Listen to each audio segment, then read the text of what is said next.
யார் கதரை புரியவில்லையோ அல்லது அல்லாஹ்வின் விதியை யார் ஏற்றுக்கொள்ளவில்லையோ, இந்த உலகத்தில் பலரை பார்க்கலாம், எனக்கெல்லாம் இந்த உலகத்தில் வாழவே விருப்பமில்லை என்று சொல்லுவார்கள்.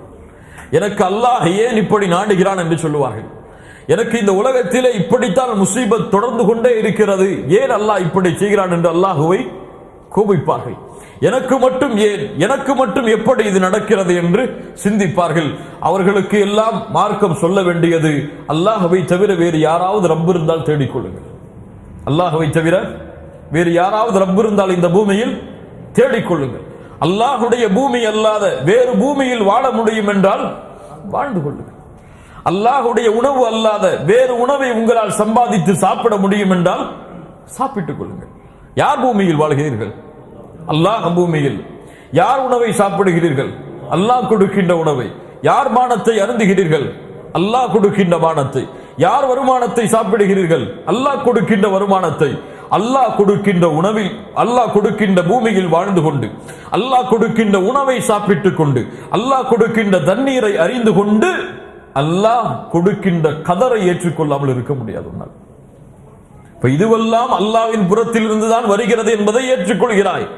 ஆனால் அல்லாஹ் கொடுக்கின்ற கதரில் மட்டும் முரண்படுகிறாய் என்றால் பூமியை விட்டுவிடு. பூமியிலும் முரண்பட்டு விடு, உணவிலும் முரண்பட்டு விடு, தண்ணீரிலும் முரண்பட்டு விடு. உனக்கு ஏதாவது அல்லாத வேறு கடவுள்கள் உனக்கு தயாரித்த பூமி இருந்தால் அங்கே சென்று வாழ். கதரை ஏற்றுக்கொள்ளாமல் ஒரு முஸ்லிம் இருக்க முடியாது. நன்மையாக இருந்தாலும் தீமையாக இருந்தாலும் துன்பமாக இருந்தாலும் இன்பமாக இருந்தாலும் அல்லாஹ் எனக்கு கொடுக்கின்றது, இதை அல்லாஹ் எதை எப்படி என்பதை சோதிக்கிறான் என்பதை ஏற்றுக்கொண்டவன் தான் முஃமின். இன்னா குல்ல ஷைஇன் خلقناه بقدر. அல்லாஹ் இந்த பூமியில் எல்லா விஷயங்களையும் படைத்திருக்கிறான் கதரை கொண்டுதான். அல்லாஹு அக்பர். இந்த அல்மனார் சென்டரிலே இந்த இடத்திலே உட்கார்ந்து நான் பாடம் கற்பிக்க வேண்டும், நீங்கள் கற்றுக்கொள்ள வேண்டும் என்பதை அல்லாஹ் 50,000 ஆண்டுகளுக்கு முன்னதாகவே அல்லாஹ் கதரில் பதிவு செய்திருக்கிறான். அல்லாஹு அக்பர். அல்லாஹ் பதிவு செய்ததால் தான் இங்கே நீங்கள், அல்லாஹ் பதிவு செய்ததால் தான் நானும் இங்கே. அல்லாஹ் கதரில் அதை பதிவு செய்யவில்லை என்றால் அது ஒருபோதும் இந்த பூமியில் நடைபெறாது. அல்ஹம்துலில்லாஹ். அல்லாஹ் இல்முடைய சபையில் இருப்பதற்கு அல்லாஹ் நம்முடைய விதியை பதிந்திருக்கிறான். அல்ஹம்துலில்லாஹ். கண்ணியத்துக்குரியவர்களே, இந்த பூமியில் என்ன நடந்தாலும் சரி, என்ன நடக்கவில்லை என்றாலும் சரி, அது கதருடைய அறிவில்லாமல் நடக்காது. உமா தஸ்குது மின் வரகத்தின் இல்லா யஅலமுஹா. இந்த பூமியில் ஒரு மரத்திலிருந்து ஒரு இலை கூட கீழே விழ முடியாது, யாரும் அறிவில்லாமல். அல்லாஹு அக்பர், அல்லாஹு அக்பர். எவ்வளவு மரங்கள், எவ்வளவு காடுகள், எவ்வளவு பறந்து விரிந்த இந்த பூமியின் நிலப்பரப்பு. இந்த பூமியின் நிலப்பரப்பில் ஒரு மரத்திலிருந்து ஒரு இலை விழுவதாக இருந்தாலும் அல்லாஹ்வின் நாட்டம் இல்லாமல் விழாது. அல்லாஹு அக்பர். இப்ப ஷாமில் நடப்பது அல்லாஹ்விற்கு தெரியாதா? யமனில் நடப்பது அல்லாஹ்விற்கு தெரியாதா? அல்லது அது போன்ற முஸ்லிம் நாடுகளில் நடப்பது அல்லாஹ்விற்கு தெரியாதா? அந்த முசீபத்துகள், அந்த சோதனைகளை எல்லாம் அல்லாஹ் அறியாமல் தான் இருக்கிறானா? எங்கே நடக்கிறது, எங்கே முஸ்லிம்களுக்கு நன்மை, எங்கே முஸ்லிம்களுக்கு தீமை, எந்த இடத்திலே குழந்தைகள் கொலை செய்யப்படுகிறது, எந்த இடத்திலே பெண்கள் சூறையாடப்படுகிறார்கள் என்ற ஞானம் எல்லாம் எமக்கு தெரிகிறது, அல்லாஹ்விற்கு தெரியாமல் இருக்கிறது என்று எண்ணிக்கொண்டிருக்கிறோமா? அல்லாஹ் அதை பார்க்காமல் இருக்கிறான் என்பதை எண்ணிக்கொண்டிருக்கிறோமா? அல்லாஹ் அதை கேட்காமல் இருக்கிறான் என்று எண்ணிக்கொண்டிருக்கிறோமா? அல்லாஹ் ரப்புல் ஆலமீன் சூரத்துல் ஹதீதுடைய 22வது வசனத்திலே சொல்கிறான். சூரத்துல் ஹதீத் 22வது வசனம். அல்லாஹு அக்பர். அல்லாஹ் எப்படி சொல்கிறான் பாருங்கள். மா அஸாப மின் முஸீபத்தின் ஃபில் அர்தி.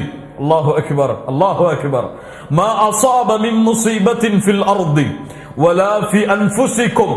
இந்த பூமியில் நடக்கக்கூடிய ஏதாவது ஒரு சோதனையோ அல்லது உங்களுக்கு நடக்கக்கூடிய சோதனைகளோ அது அல்லாஹ்வுடைய கிதாபில் அது நடப்பதற்கு முன்னால் இல்லாமல் இல்லை.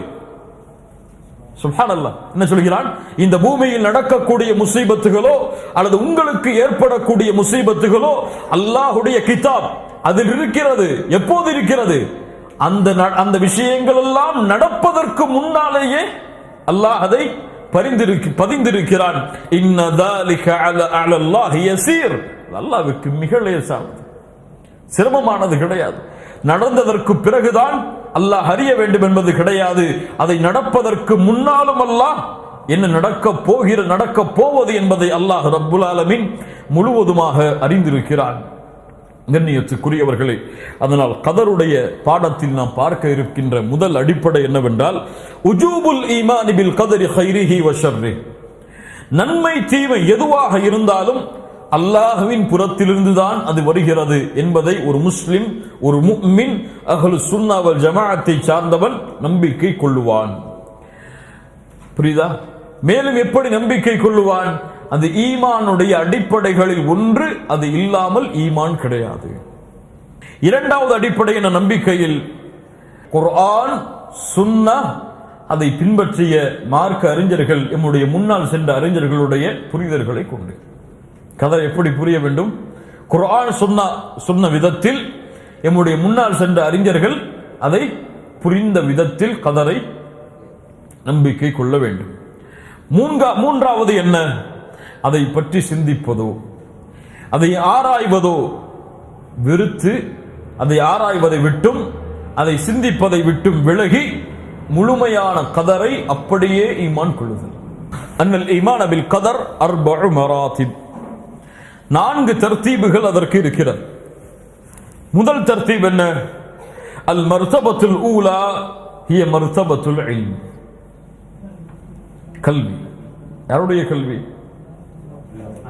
கதருடைய விஷயத்தில் அல்லாஹ்வின் கல்வி. எப்படி?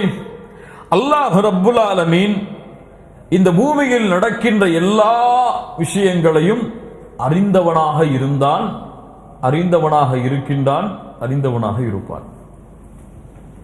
புரியுதா? அல்லாஹ் ரப்புல் ஆலமீன் இந்த பூமியில் நடக்கின்ற எல்லா விஷயங்களையும் அறிந்தவனாகத்தான் இருந்தான், அறிந்தவனாகத்தான் இருக்கின்றான், அறிந்தவனாகத்தான் அல்லாஹ் இருப்பான். ஒரு செயல் நடந்ததற்கு பிறகுதான் அல்லாஹ்விற்கு தெரியும் என்பது பாத்திலான வழிகேடு. இப்னு உமர் அவர்களை பார்த்து என்ன சொன்னார்கள்? அவர்கள் என்னை விட்டு தூரமாகட்டும், அவர்களை விட்டு நானும் தூரமாகிறேன். இப்ப கதருடைய விஷயத்தில் கொள்ள வேண்டிய நம்பிக்கை முதலாவது, கதருடைய படித்தரத்தில் முதலாவது இல்ம். அல்லாஹுடைய இல்ம். அல்லாஹ் ரப்புல் ஆலமீன் அனைத்தையும் அறிந்திருக்கிறான். இந்த பூமியில் ஒரு மனிதன் எப்போது பிறப்பான்? பிறப்பதற்கு முன்னால் அல்லாஹ்விற்கு தெரியும். எவ்வளவு காலம் வாழ்வான்? அல்லாஹ்விற்கு தெரியும். அவனுடைய ரிஸ்க் எவ்வளவு? அல்லாஹ்விற்கு தெரியும். அவன் எப்போது மரணிப்பான்? அல்லாஹ்விற்கு தெரியும். அவன் கபருடைய வேதனை அவனுக்கு உண்டா இல்லையா? அல்லாஹ்விற்கு தெரியும். மறுமையுடைய விசாரணை அவனுக்கு எப்படி இருக்கும்? அல்லாஹ்விற்கு தெரியும். அவனுக்கு சொர்க்கமா நரகமா? அல்லாஹ்விற்கு தெரியும். மறுமையில் விசாரித்ததற்கு பிறகுதான் அல்லாஹ் சொர்க்கமா நரகமா என்று முடிவெடுப்பான். கிடையாது. ஒரு மனிதன் இந்த பூமியில் படைப்பதற்கு முன்னால் அல் இல்முல் அஸலி, இந்த இல்முக்கு பெயர் அல் இல்முல் அஸலி, நிரந்தரமான இல்ம். இதற்கு காலம் சொல்ல முடியாது. அல்லாஹ்விற்கு காலம் உண்டா? ஹுவல் அவ்வல் வல் ஆகிர், ஹுவல் அவ்வல் வல் ஆகிர். அவன்தான் முதலாமவன், அவன்தான் இறுதியானவன். அவனுக்கு முன்னாலும் யாரும் கிடையாது, அவனுக்கு பின்னாலும் யாரும் கிடையாது. அப்ப அவனுடைய கல்விக்கு முன்னாலும் கல்வி கிடையாது, அவனுக்கு பின்னாலும் கல்வி கிடையாது. எதுவும் அவனுக்கு புதிதாக அறியப்போவது கிடையாது. அல்லாஹ் இதுவெல்லாம் தெரிந்ததற்கு பிறகு அல்லாஹ் இதை அறிவான்? கிடையாது. இந்த பூமியில் நடந்ததற்கு பிறகு அல்லாஹ் இதை அறிவான்? கிடையாது. இந்த பூமியில் எத்துணை படைப்புகளை படைத்தாலும், எத்துணை மலக்குகளை படைத்தாலும், எத்துணை ஜின்களை படைத்தாலும், எத்துணை ஜீவராசிகளை படைத்தாலும், அந்த ஜீவராசிகள் என்ன செய்யும், என்ன செய்ய இருக்கிறது, என்ன முடிவு அமையும், அது எங்கே செல்லும், எப்போது மரணிக்கும், எப்போது அது வாழும் என்ற முழு ஞானத்தையும் அல்லாஹ் ரப்புல் ஆலமீன் இந்த படைப்புகளை படைப்பதற்கு முன்னால் அல்லாஹ்விற்கு எப்படி ஆரம்பம் இல்லையோ அது போன்று இந்த இல்மிற்கும் ஆரம்பம் கிடையாது. அல்லாஹ் அக்பர், அல்லாஹ் அக்பர். யோசித்து பாருங்கள் அல்லாஹ்வுடைய இல்மை, அல்லாஹ்வுடைய இல்மை யோசித்து பாருங்கள். அல்லாஹ்வுடைய தூதர் ஸல்லல்லாஹு அலைஹி வஸல்லம் சொன்னார்கள், இந்த இல்மை இப்படித்தான் புரிய வேண்டும் என்று. இல்ம் முதலாவது படித்தரம், அல்லாஹ் அறிகின்றான், அல்லாஹ் அறிந்திருக்கின்றான். இரண்டாவது படித்தரம் என்ன? அல் கிதாபா. அல் கிதாபா, எழுதினான். எப்படி அல்லாஹ் எழுதினான்? முஸ்லிம் ரஹிமஹுல்லாஹ் பதிவு செய்கிறார்கள். அப்துல்லாஹ் இப்னு அம்ர் இப்னு ஆஸ் ரலியல்லாஹு அன்ஹு அவர்கள் கூறுவதாக, சமிஅத்து ரசூலுல்லாஹி ஸல்லல்லாஹு அலைஹி வஸல்லம் யகூல், அல்லாஹ்வுடைய தூதரிடமிருந்து செவியேற்றேன், கதபல்லாஹு மகாதீரல் ஹலாயிக் قبل أن يخلق السماوات والأرض ب50,000 سنة. 50,000 ஆண்டுகளுக்கு முன்னதாகவே அல்லாஹ் ரப்புல் ஆலமீன் படைப்பினங்களை படைப்பதற்கு முன்னால் கதரை அல்லாஹ் எழுதிவிட்டான். இப்படி எழுதினான். அஹ்மத், அபூ தாவூத், திர்மிதி போன்ற கிரந்தங்களில் சஹீஹான அறிவிப்பாக பதிவு செய்யப்படுகிறது. உபாதா இப்னு ஸாமித் ரலியல்லாஹு அன்ஹு அவர்கள் கூறுவதாக, இன்ன அவ்வல மா ஹலகல்லாஹ் அல் கலம். முதலாவது அல்லாஹ் படைத்த படைப்பு இந்த பூமியில் கலம். ஃபகால லஹு உக்துப். அல்லாஹ் அந்த எழுதுகோலை பார்த்து சொன்னான், நீ எழுது. அப்போது அது கேட்டது, வமாதா அக்துப், எதை எழுதுவது யா அல்லாஹ்?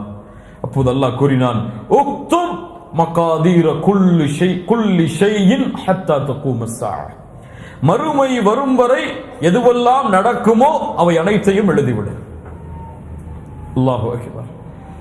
அல்லாஹ் அறிந்தான், அல்லாஹ் அதை எழுதினான். அப்ப அல்லாஹ்வுடைய இல்மிற்கு கால அவகாசம் கிடையாது. ஏன்? அது அல்லாஹ்வோடு இணைந்தது. அல்லாஹ்விற்கு எப்படி ஆரம்பம் இல்லையோ அது போன்று அல்லாஹ்வுடைய இல்மிற்கும் ஆரம்பம் கிடையாது, முடிவும் கிடையாது. மூன்றாவது என்ன? மூன்றாவது கதருடைய படித்தரம் அல் மஷிஆ, நாட்டம். அல்லாஹ்வுடைய நாட்டம். அல்லாஹ் அறிந்ததை, அல்லாஹ் எழுதியதை அல்லாஹ் நாடுவான். அந்த காலம் வரும் பொழுது அல்லாஹ் நாடுவான். அல்லாஹ் நாடியது அந்த காலம் வந்தவுடன் நடக்கும். ஆனால் அல்லாஹ் நாடியதை அப்போது அறிந்துதான் அல்லாஹ் நாடினான் என்று கிடையாது. அல்லாஹ் அறிந்ததை, அல்லாஹ் நாடியதை அப்போது அல்லாஹ் அறிந்துதான் நாடுகிறான் என்பது கிடையாது. அல்லாஹ் அதை முன்னால் அறிந்திருக்கிறான், அல்லாஹ் அதை எழுதி இருக்கிறான். எழுதியதை அல்லாஹ் நாடும் பொழுது அல்லாஹ் நாடுவான். சுப்ஹானல்லாஹ். அல்லாஹ் நாடும் பொழுது அல்லாஹ் நாடுவான். அந்த நாட்டத்தையும் அல்லாஹ் பதிந்திருப்பான், அந்த நாட்டத்தையும் அல்லாஹ் அறிந்திருப்பான். புரியுதா? புரியுதா கதருடைய விஷயம்? அந்த நாட்டத்தையும் அல்லாஹ் பதிந்திருப்பான், அந்த நாட்டத்தையும் அல்லாஹ் அறிந்திருப்பான். ஆனால் அல்லாஹ் விரும்புகின்ற பொழுது அல்லாஹ் அதை நாடுவான். குல் இல்லாஹும்ம மாலிகல் முல்க் து'தில் முல்க மன் தஷா வ தன்ஸிஉல் முல்க மிம்மன் தஷா வ துஇஸ்ஸு மன் தஷா வ துதில்லு மன் தஷா பியதிகல் கைர் இன்னக அலா குல்லி ஷைஇன் கதீர். நாடியவர்களுக்கு ஆட்சியை கொடுப்பான், நாடியவர்களை ஆட்சியிலிருந்து அல்லாஹ் இறக்குவான். அல்லாஹ் ஏன் இவரை ஆட்சியில் வைத்தான்? கேள்வி கேட்கக்கூடாது. அல்லாஹ் ஏன் இவரை ஆட்சியில் வைத்தான்? காரணங்கள் ஏதாவது இருக்கிறதா? தேடலாம். என்ன காரணங்களை தேடலாம்? எம்முடைய பாவத்தால் ஏதாவது நடந்திருக்கிறதா என்று தேடலாம். ஆனால் அல்லாஹ் ஏன் இவரை ஆட்சியில் வைத்தான் கேட்கக்கூடாது. அல்லாஹ் ஏன் இவருக்கு ஆட்சியை கொடுக்கவில்லை கேட்கக்கூடாது. ஏன்? அது அல்லாஹ்வுடைய நாட்டம். அல்லாஹ்வுடைய நாட்டத்தை நாங்கள் பொருந்திக் கொள்வோம். அல்லாஹ் எங்களுக்கு அதில் கைரை வைத்திருப்பான். இந்த மூமின்களுடைய பண்பு. அது எப்படி கேட்கக்கூடாதுன்னு கேட்கக்கூடாது. அதாங்க தப்பு. சைத்தான் என்ன சொல்லுவா? நீ கேளு, ஏன் அல்லாஹ் அவனுக்கு ஆட்சியை கொடுத்தா நீ கேளுமா? கேட்டாதான் அங்க இருக்கு ஈமானுடைய முறிவு. அப்ப எப்படி அல்லாஹ் ஆட்சியை கொடுக்கிறான்? அல்லாஹ்வுடைய நாட்டம் கொடுக்கிறான். காரணங்கள் நம்முடைய பாவங்களாக இருக்கலாம், அநீதமான ஆட்சியாளர்கள் வந்தால். ஆனால் நாட்டம் அல்லாஹ்வுடையதான். எதுவும் இந்த பூமியில் அல்லாஹ்வுடைய நாட்டம் இல்லாமல் உங்களை அழிக்கக்கூடிய ஒரு எதிரியை அல்லாஹ் ஆட்சியில் அமர்த்தினாலும் கேள்வி கேட்கக்கூடாது. கேள்வி கேட்கக்கூடாது. ஏன் அல்லாஹ் அமைத்தா என்று கேட்கக்கூடாது. பாதுகாவலை அல்லாஹ்விடத்திலே கேள். ஆனா ஏன் அமைத்தா என்று அல்லாஹ்விடத்திலே கேட்கக்கூடாது. குல் இல்லாஹும்ம மாலிகல் முல்க் து'தில் முல்க மன் தஷா வ தன்ஸிஉல் முல்க மிம்மன் தஷா வ துதில்லு மன் தஷா வ துஇஸ்ஸு மன் தஷா வ துதில்லு மன் தஷா. நாடியவர்களுக்கு இழிவை கொடுப்பான், நாடியவர்களை கண்ணியப்படுத்துவான். நன்மைகள் எல்லாம் அவன் கரத்தில் தான் இருக்கிறது. அல்லாஹ் அனைத்தையும் அறியக்கூடியவனாக, அனைத்தின் மீதும் ஆற்றல் உள்ளவனாக அல்லாஹ் இருக்கின்றான். நான்காவது, அல்லாஹ் நாடியதை அல்லாஹ் படைப்பான். அல்லாஹ் படைப்பான்.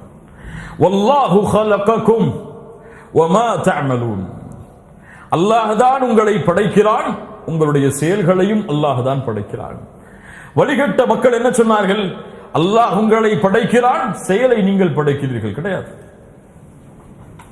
கிடையாது. நீ தொழுகிறாய், அந்த தொழுகைக்கு உன்னுடைய செயலை படைத்தவன் அல்லாஹ். நீ தொழ வேண்டும் என்ற ஆசை உருவாக்கியவன் யார்? அல்லாஹ். நீ ஒரு நன்மையை செய்ய வேண்டும் என்ற எண்ணத்தை உருவாக்கியவன் யார்? அல்லாஹ். நீயாக நாடி ஒன்றை உருவாக்க முடியாது. நீயாக நாடி ஒன்றை உருவாக்க முடியாது. அது படைப்பாக இருந்தாலும் செயலாக இருந்தாலும் செயலையும் அல்லாஹுடைய மார்க்கத்தில் அல்லாஹ் தான் படைக்கிறான். நாட்டத்தையும் அல்லாஹ் தான் படைக்கிறான். அந்த மனிதன் செய்யக்கூடிய செயலையும் அல்லாஹ் தான் படைக்கிறான். தேர்ந்தெடுக்கக்கூடிய உரிமையை மட்டும் அவன் கரத்தில் கொடுத்திருக்கிறான். கொஞ்சம் புரியுங்க, கொஞ்சம் புரியுங்க. அல்லாஹ் தான் படைக்கிறான். ஏன் அவன் நாடாமல் படைக்க முடியாது? நன்மையாக இருந்தாலும் தீமையாக இருந்தாலும் அவன் நாடாமல் செய்ய முடியாது. அவன் தேர்ந்தெடுக்கக்கூடிய உரிமையை அல்லாஹ் கொடுத்திருக்கிறான். இன்னா ஹதைனாஹு ஸபீல், நாம் வழிகளை காட்டுகிறோம். இம்மா ஷாகிரன் வ இம்மா கஃபூரா, அவரை நன்றியாளர்களாக மாற்றுகிறோம் என்று சொல்லவில்லை. அதில் நன்றி செலுத்துபவர்களும் இருக்கிறார்கள், மாறு செய்பவர்களும் இருக்கிறார்கள். புரியுதா இல்லையா? புரியுதா இல்லையா? அந்த வழியை படைத்தவர் யார்? அல்லாஹ். ஆனால் அதில் நன்றி செலுத்துபவர்களும் இருக்கிறார்கள், மாறு செய்பவர்களும் இருக்கிறார்கள். மாறு செய்ய வைத்தேன் அவர்களை என்று சொல்லவில்லை அல்லாஹ். என்ன சொல்கிறான்? இம்மா ஷாகிரன் வ இம்மா கஃபூரா, அதில் நன்றி செலுத்துபவர்களும் இருக்கிறார்கள், மறுப்பவர்களும் இருக்கிறார்கள். அப்ப படைப்பது அல்லாஹ், தேர்ந்தெடுப்பது மனிதன். தேர்ந்தெடுப்பது என்றால் என்ன? ஒரு நன்மையின் பாதையை தேர்ந்தெடுப்பதோ தீமையின் பாதையை தேர்ந்தெடுப்பதோ மனிதன். அதில் அதை படைப்பவன் அல்லாஹ். சுப்ஹானல்லாஹ். ஷைத்தானை படைத்தவன் யார்? ஷைத்தான் தன் செயலை படைக்க முடியுமா? அப்படி நம்பிக்கை கொள்ளலாமா நம்ம? ஷைத்தான் அவனுடைய நாட்டத்தை கொண்டு சக்தியை கொண்டுதான் வழி கெடுக்கிறான். சொல்ல முடியுமா? சொல்ல முடியுமா? அல்லாஹ்வுக்கு முடியாது. ஷைத்தானுடைய செயலை படைத்தவனும் அல்லாஹ் தான். ஆனால் தேர்ந்தெடுக்கக்கூடிய உரிமையை கொடுத்திருக்கிறான். அவனுக்கென்று ஒரு தனி வாய்ப்பையும் அல்லாஹ் கொடுத்திருக்கிறான். நன்மையின் பாதையில் செல்ல வேண்டும் என்று தேர்ந்தெடுப்பவர்கள் அல்லாஹ்வின் உதவியால் அதில் பயணிப்பார்கள். எனக்கு எதுவும் வேண்டாம், அல்லாஹ்வின் நாட்டப்படிதானே நடக்கிறது, தீமையும் செய்வேன் நன்மையும் செய்வேன் என்பவர்கள் தீமையின் பாதையில் பயணிப்பார்கள். அல்லாஹ் ரப்புல் ஆலமீன் நாடியதை அல்லாஹ் ரப்புல் ஆலமீன் படைப்பான். அதனால் எல்லாம் கதர் தான் என்று இருக்க முடியுமா? உமர் இப்னு கத்தாப் ரலியல்லாஹு அன்ஹு அவருடைய காலத்தில் நடந்த ஒரு நிகழ்வை சொன்னேன். ஒருவர் வந்தார், ஜினா செய்திருந்தார். அல்லாஹ் பாதுகாப்பானாக, விபச்சாரத்தை விட்டு அவருடைய வழிகளை விட்டு அல்லாஹ் பாதுகாப்பானாக. ஜினா, அவருக்கு ஹத்தை நிறைவேற்ற போனார்கள். ஹத் என்றால் தண்டனை. அவர் சொன்னார், உமரே, அல்லாஹ்வின் கதரால் தான் நான் விபச்சாரம் செய்தேன். என்ன சொன்னார்? அல்லாஹ்வின் கதரால் தான் நான் என்ன செய்தேன்? விபச்சாரம் செய்தேன். அல்லாஹ் நாடாமல் செய்திருக்க முடியுமா? அல்லாஹ்வின் கதரால் தான் விபச்சாரம் செய்தேன். தோழர்களை அழைத்தார்கள், உனக்கு தண்டனையை கொடுங்கள். அவரிடத்திலே சொன்னார்கள், அல்லாஹ் நாடியதால் தான் உனக்கு தண்டனையும் கொடுக்கிறேன். அவ்வளவுதான். நீ அப்படி பேசினால் நானும் அப்படி பேசுகிறேன். அல்லாஹ் நாடினால் தான் விபச்சாரம் செய்தாயா? அல்லாஹ் நாடினால் தான் உனக்கு தண்டனையும் பெற்றுக்கொள். இப்ப கதர் என்பது அல்லாஹ் அறிந்தது, அல்லாஹ் அதை எழுதியது, அல்லாஹ் அதை நாடியது, அல்லாஹ் அதை படைத்தது. படைத்ததில் தேர்ந்தெடுக்கக்கூடிய உரிமையை அல்லாஹ் மனிதர்களுக்கு கொடுத்திருக்கிறான். அந்த தேர்ந்தெடுப்பின்படி மனிதன் தன்னுடைய பாதையை அமைத்துக் கொண்டால் அவன் நன்றி செலுத்துபவனாகவும் மாறலாம், மாறு செய்பவனாகவும் மாறலாம். ஆனால் இதுவெல்லாம் அல்லாஹ்வுடைய இல்மில் இல்லாமல் கிடையாது. அவன் எப்படி தேர்ந்தெடுப்பான் என்றும் அல்லாஹ்விற்கு தெரியும்.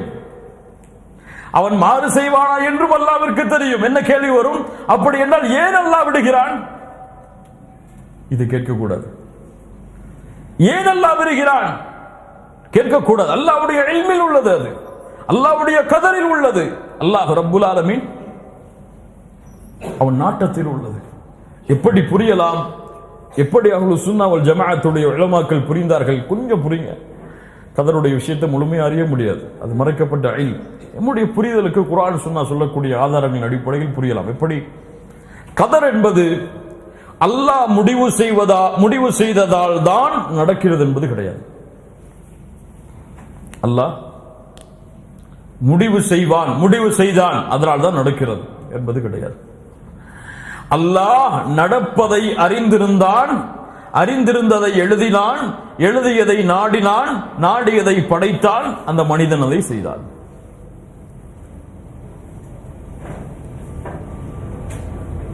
புரியுதா? கதர் அல்லாஹ் நாடியதால் தான் நடக்கிறது, உண்மைதான். ஆனால் அல்லாஹ் எழுதியதால் தான் இது உருவாகியதா? அல்லாஹ் எழுதியதால் தான் இவன் சொர்க்கவாதியாக மாறினானா? அல்லாஹ் எழுதியதால் தான் நரகவாதியாக மாறினானா?